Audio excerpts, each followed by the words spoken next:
طالما انتوا عم تبحثوا عن هاي الفيديوهات فتحتوا هيدا الفيديو فانتوا صرتوا بنص الطريق، وهيدي خطوة صعب اي حدا يعملها، فبرافو عليكم. كيفكن؟ اليوم حنحكي عن الثقة بالنفس. جاهزين؟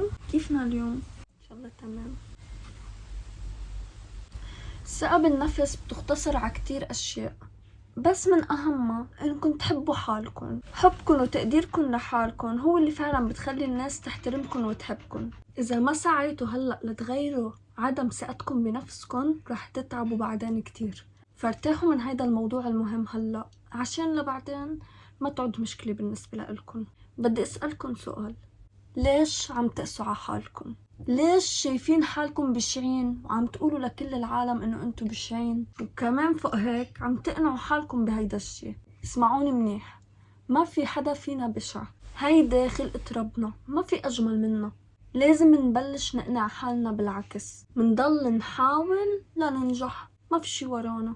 ما تقبلوا حدا يعاملكن بأقلية أو يحاول يحكي عنكن شي منه منيح، بمعنى إنه يقلل منكن، من شكلكن، من مستواكن، من أي شي. أنا برأيي لتسكيت هيدا النوع من الناس أولا لازم نتجاهلن، ما نعطيهم وجه، شو ما حكوا ما يفرق معنا ونضل ساكتين. تاني شي نظراتنا، النظرات كتير مهمة وبتفرق بشكل كتير كبير.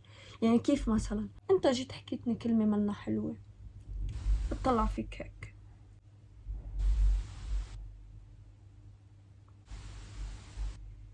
انه مين مفكر حالك بهيدا المغزى؟ اوكي، نظرات مين مفكر حالك، مين سمح لك تحكي هيدا الحكي. لحالهم حيخافوا ومع الوقت حيزهقوا، حيبطلوا يحكوا بهيدي المواضيع. اصلا هن ناس ناقصين، يعني طالما هن عم بيقدموا لك هيدا الحكي فانت احسن منهم، لانه انت مربى اكتر منهم اصلا، وما بتسمح لحالك حدا يحكيك هيك شي، وما بتسمح لحالك تحكي هيك شي لحدا.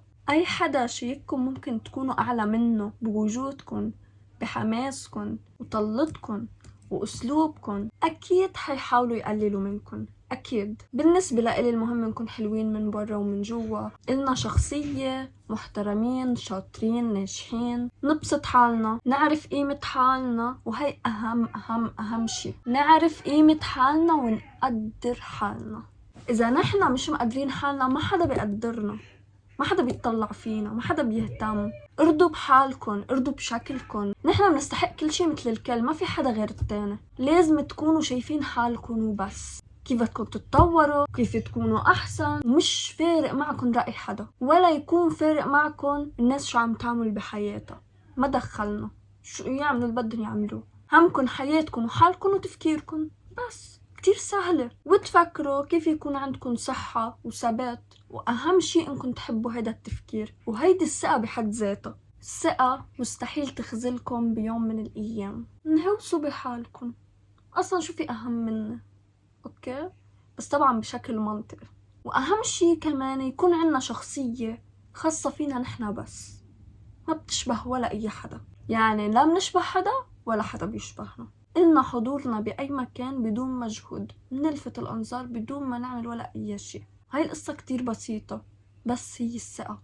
وثقوا بحالكم وبس، كونوا مثقفين وفهمانين أكتر كيف تحكوا مع الناس. في كتير أماكن ممكن تتعلموا منها. اهتموا بشكلكم، تقربوا من ربكم، كتير مهم، كتير مهم، وهيدا أصلا العامل الأساسي اللي بيغير كل شيء. كونوا بنسخة منيحة من حالكم بدون ما تتعبوا عقلكم. كل شيء بالرواق بيمشي، كل شيء بالرواق بيمشي. ركزوا على تطوير إنجازاتكم، وهيك حيبطل في عندكم مشاعر سلبية أبدا، وحيصير عندكم مشاعر فرح. حتحسوا حالكم مهمين وإلكم دور بالحياة. أنا بستغرب من الناس اللي ما بتقول للناس التانية إنه مثلا أبسط كلمة أنت شكلك حلو اليوم، أو مثلا شعرك كتير حلو، أو مثلا هاي الكنزة كتير حلوة طلع عليك. مستحيل، ما بيقولوا هيك شي، بحسوا حالهم إنه نقص منهم شي. وفي نوع تاني، إذا حدا علق على شكلها وقال لها أنت مثلا شعرك حلو اليوم كذا، أو أنت شكلك حلو، تقول شو؟ أنا؟ عن جد؟ لا أنت هيك شايف. ما بعرف، ما بيعطوا أهمية للمدح، مثل كأنه أي كلام عادي.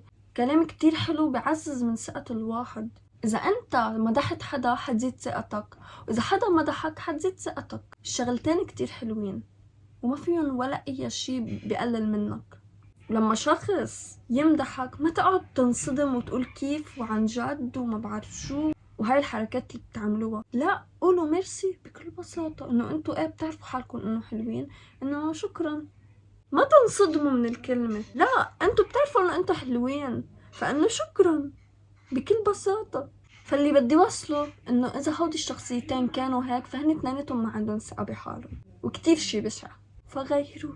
كمان كل ناس له شخصيته، فيمكن ناس تحب شكلك يمكن لا، فمش مهم نركز على كل شي سلبي، ركزوا على الإيجابي وبس.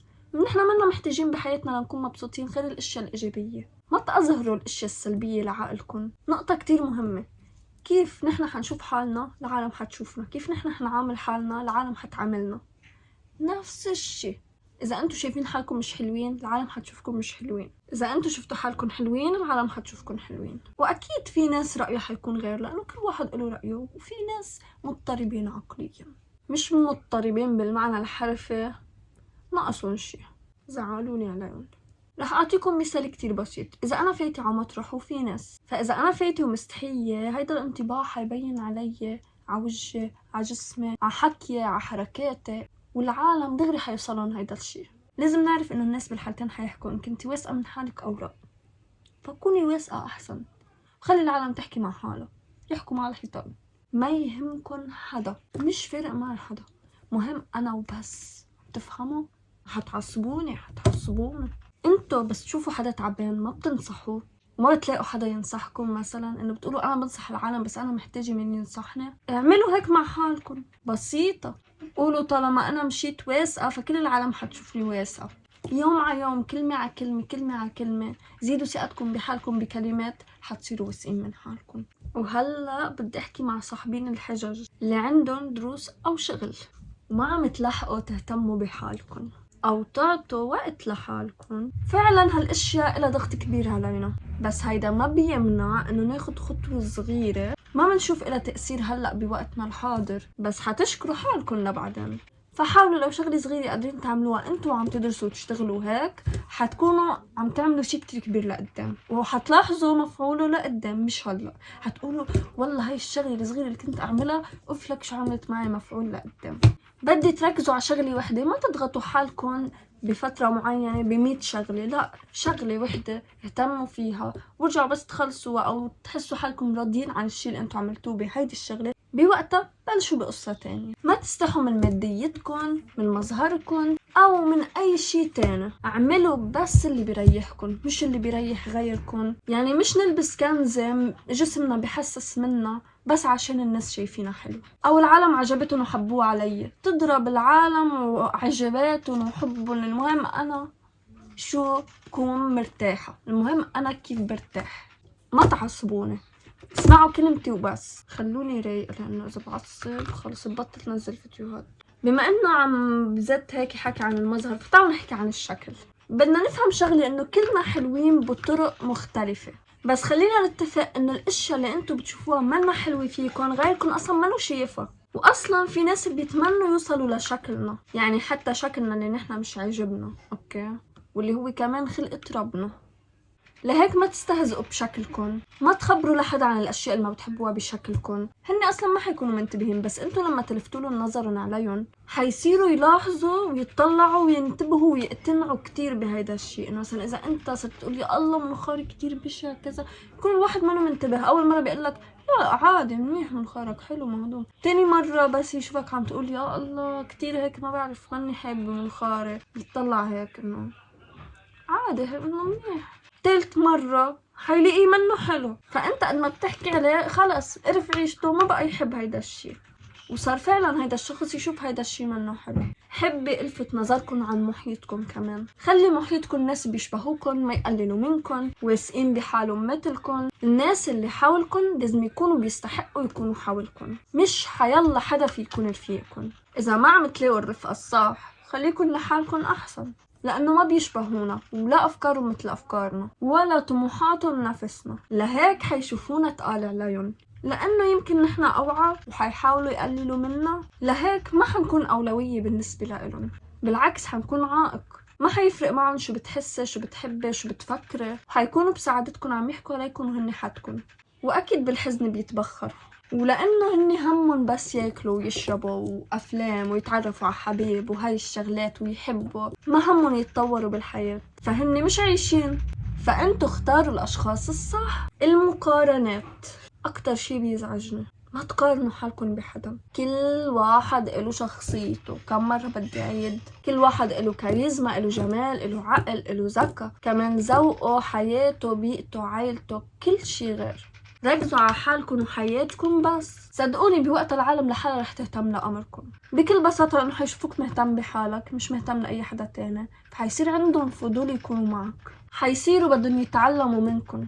وما توطوا توقعاتكم عن حالكم أو حتى عن قدراتكم. ما تستهزئوا بالشي اللي بتعملوه، لأنه في ناس مش قادرة توصل. وبدي أقولكم إنه بس حدا يقولكم شي إيجابي عن حالكم صدقوا إنه موجود فيكم هيدا الشي، لأنه الناس بتشوف هيدا الشي قبل ما أنتوا تشوفوه، بتشوف جمالكم، بتشوف تطوركم قبل ما أنتوا تشوفوه. ارضوا عن حالكم، ارتاحوا، ريحوا حالكم، خلي عندكم تحكم بحالكم وبدماغكم. مش أي كلمة مش حلوة بتنقال تتأثروا فيها أو تخلوها تأثر على دماغكم. أي تعليق سلبي ما تاخدوه بشكل جدي أو حتى شخصي. أصلا هون الناس بيكونوا بدهم يكرهوك بالشي اللي عم بيعلقوا عليه، وإذا أنت كنت شايفه شي عادي حتصير تشوفوا شي بشع من وراهم. بوقتها حتصير بدك تغير بخلقة ربنا. عدوكم ناطركم عدقرة وبده يشوفكم مهزومين، بس كونوا أقوى من هيك. خلي الناس تشوف تطوركم، احترامكم لحالكم. اللي بده يحبكم يحبكم مثل ما انتو، واي حدا مش مقدرنا بنتركه. هاي بكل بساطة. انتو اشخاص كتير مهمين،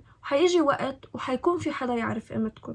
خلي نظرتكم لنفسكم حلوة، بوقتها كل شي تاني بيتصلح. شوفوا كل شي حلو فيكم، افتخروا بحالكم، بس اهم شي تفتخروا قدام حالكم وقدام الناس. بس اهم شي قدام حالكم. القصة كلها بس بدها تدريب ووقت ومحاولات متكررة، وكل شي بيمشي. وأكيد مش كل يوم حتكون ثقتنا بحالنا بنفس المقدار، لهيك ممكن أكتر واحد واثق من حاله يكون بيحضر هاي الفيديوهات ليرجع يعزز ثقته من أول وجديد. فما تفكروا حالكم ضعاف. كمان أوقات ممكن من وراء السوشيال ميديا تنهز ثقتنا بحالنا، والسبب هو قد ما منشوف ناس أحسن منا، ونحن لأنه واعيين حتى لو غرقنا شوي حنرجع نقوي حالنا، لأنه بنعرف إنه هاي الأشياء اللي على السوشيال ميديا منا كلها حقيقة. أصلا العالم بتفرجي الأشياء السعيدة بحياتها، فلهيك نحن لازم نركز على الشيء السعيد، وهيك حنعرف إذا نحن مبسوطين فعلا أو لا. تحكموا بعواطفكم، مش أي شيء يغير لكم رأيكم أو مش أي شيء يأثر فيكم. ما تنطروا المدح من حدا أو المساعدة. أكيد فينا نطلب المساعدة من الأشخاص الصح إذا احتجنا، بس كمان ببعض الأوقات لازم نعتمد على حالنا. ما تهتموا لرأي حدا، ما تقللوا من حالكم، ما تعطوا حدا أكبر من حجمه. خلي عندكم حدود وخليكن صريحين بشكل منطقي. ما تحاولوا ترضوا حدا، اهتموا بحالكم وما تهملوا حالكم. بكل بساطة قولوا لأ على الأشياء اللي ما بدكن هي. واجهوا الناس بأغلاطهم معكم، وما تسمحوا أبدا لهيدي الأغلاط إنها تتكرر. اعتمدوا على حالكم بالتغيير، لأنه ما في حدا بيقدر يغيركم. احترموا قيمة مشاعركم، ما تركضوا ورا حدا ما بده إياكم بحياته. واللي بيقلل منا منطلعه من حياتنا. ما بنهمل صحتنا، لأنه الجمال مش بس بالشكل، كمان بالطاقة. وكمان شي، حتى لو العالم كلها شجعتكم ومدحتكم أو حتى مش مقتنعين بالفكرة، من جواتكم ما حتصيروا واثقين من حالكم. ما حيصير هيدا الشي حقيقي. انتو شجعوا حالكم بكلامكم لحالكم، واعرفوا انه حتى هيدا انجاز بحد ذاته، بس انه ما موضح لكم بعينكم انه هيدا انجاز، ما نكون شايفينه انه انجاز. فطوروا من تفكيركم. مزعجين، انتو ناس مزعجين عن جد كتير، مش شوي. شو بدك؟ بدي بس مد الفرش. بتول قد ايه بتحبي حالك؟ قد ايه انت حلوه؟ بتسأليني؟ هيدا منو سؤال؟ لا جاوبين. قد ايه من 100؟ من 100؟ قصدك من 570,600. ما بينوصف يعني حب جمالي وحب شخصيتي وحب كل شي فيها 100. 100 أو 101. ما شاء الله. بركنش. قد ايه بتحبي حالك؟ انت كتير انت كتير بتحبي حالك؟ عن جد؟ والله ما شاء الله. يعني هون 10، انت قد ايه بتحبي حالك من 10؟ 10 يعني 1000 من 10. ما شاء الله ما شاء الله. والحمد لله كل واحد له شكله كل واحد له ثقته المعينة، كلنا حلوين، خلقت ربنا منا بشعة، ماشي؟ واللي بيقول غير هيك أهم شيء إنكم تكونوا قريبين من ربكم، عشان أكيد هيدا الشيطان عم بيوسوس لكم وعم بيخلي العالم لما تحكي عليكم توثقوا أو إنه تتأثروا فيهم. هيدا الشيء ما بيسوى أبدا. وهول اللي عم يحكوا كل أشياء مش حلوة هو جزء من العالم، جزء من الناس هول، ماشي بعدوا عنهم وبس. مش قادرين تبعدوا عنهم وجهوهم، قولوا لهم بعدوا. مش قادرين لحالكم خلوا حدا يساعدكم بكل بساطة. بعرف انه الحكي سهل والنصايح سهلة تنعطى بس التنفيذ صعب. ايه بس شو بنعمل؟ شو قادرين نعمل غير انه ننفذ عن جد؟ بعدين بتصيروا تقولوا يا الله انا كيف كنت هيك فكر، واصلا بتوعوا اكتر مع هيدي الرحلة لتطوير نفسكم. بدي لكم بالتوفيق، وان شاء الله ايامكم لقدام بتكون كتير احسن وبتقدروا تطوروا من حالكم بسرعة وما بتحتاجوا لاي حدا. اذا قويتوا حالكم بايدكم حتكونوا اقوى اكتر من انه حدا يساعدكم. واكتبوا لي شو بدكم فيديوهات، افكار وهيك، عن شو بدكم احكي، لانه ما عم بعرف انا عن شو بدي احكي. يعني ما بعرف اصلا الناس شو محتاجة. طالما انا بحب حالي وقدرت اني احب حالي فانتوا حتقدروا تحبوا حالكم وتقووا من حالكم. ما حدا حيقدر لكم بعدين. الو، ثقة بالنفس، ممكن تجي تساعديني؟ كتير محتاجيتلك انا هالفترة. الو آية، انا كتير بحبك وانتي شخص كتير حلو وانتي شخص كتير قوي، ما في احلى منك وما في اقوى منك. هيدا منه غرور على فكرة، بس انا شخص واثق من حاله بقدر واجه كل العالم، ما حدا بيقدر يحكيني ولا كلمة. بدي اقلك قصة. انا وصغيرة لما كنت بالمدرسة كان في تلاميذ كتير يتنمروا علي، وانا حاكي القصة من قبل. مع الوقت صرت اقوى وكمان بطلت لاقي رفقة. يعني تاني سنة من بعد التنمر لقيت رفقة، وتالت سنة كمان لقيت رفقة، بس لبعدين ما بقى لقيت، ما بعرف ليش. وغيرت مدرسة كمان، بس صرت صف سابع كان عندي كتير رفقة وكانت من أولها سنة كتير حلوة. بس أنا كسرت وركة ومن وقتها رفقاتي طلعوا على الصف تاني وأنا ضليت بصفي. هون أنا بطل عندي رفقة، وصار كمان في بنات يضلوا يحكوا علي. وتعرفت على بنت وصرنا رفقة أنا وياها، ورجعت تعرفت على بنت تاني، وبنفس الوقت هول البنات يضلوا يحكوا علينا بس ما كان فارق معي.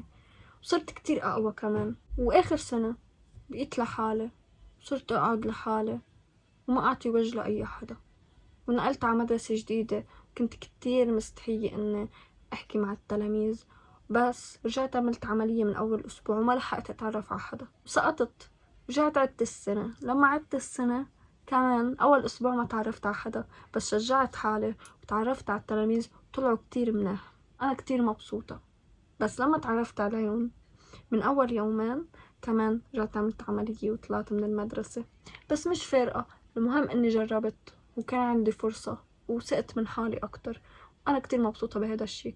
وبس فت على الجامعة صار عندي كتير رفقة وعملت مجموعة كتير كبيرة وكلهم كانوا يحبوني لأنه فرجيتهم شخصيتي الحقيقية. صح بالمدرسة ما كنت أعطي وجه لحدا، بس بالجامعة غيرت هيدا الشي لأنه حسيت تلاميذ الجامعة غير تلاميذ المدرسة. أنا كتير فخورة بحالي وهلأ صرت بفهم وصرت أعرف كيف أتعامل مع الناس وصرت أعرف مين منيح ومين لا. كتير مبسوطة بهذا التطور وبثقة من حالي وما بيهمني رأي حدا أصلا. مهم رأيي أنا وأنا كيف شايفة حالي، ما بيهمني كيف العالم شايفيتنا. وبس هيك. برجع بقلك أنا ماني شايفة حالي، أنا واثقة من حالي. شكرا. شفتوا هيدا الحديث اللي حكيته مع حالي هلأ على التليفون؟ احكوا مع حالكم. أكيد حتحسوا حالكم مجانين بالأول بس عادي. المهم ما تكون ثقتنا واطية بالأرض. المهم نجن، إذا جنينا ما بيأثر، المهم تكون ثقتنا عالية. بس إنه خبروا الكافر إنه عن قصتكم، خبروه قد إيه أنتوا صرتوا أحسن، خبروه أنتوا قد إيه هلأ منكم مناح، وبس تصيروا أحسن كمان رجعوا خبروه قد إيه أنتوا صرتوا مناح. كتير بسيطة القصة، ما بدها التعقيدات اللي أنتوا معقدينها. حقوم روح هلأ أنا، بدكم شي؟ أشوفكم بالفيديو الجاي. Love you. See you فيديو جديد.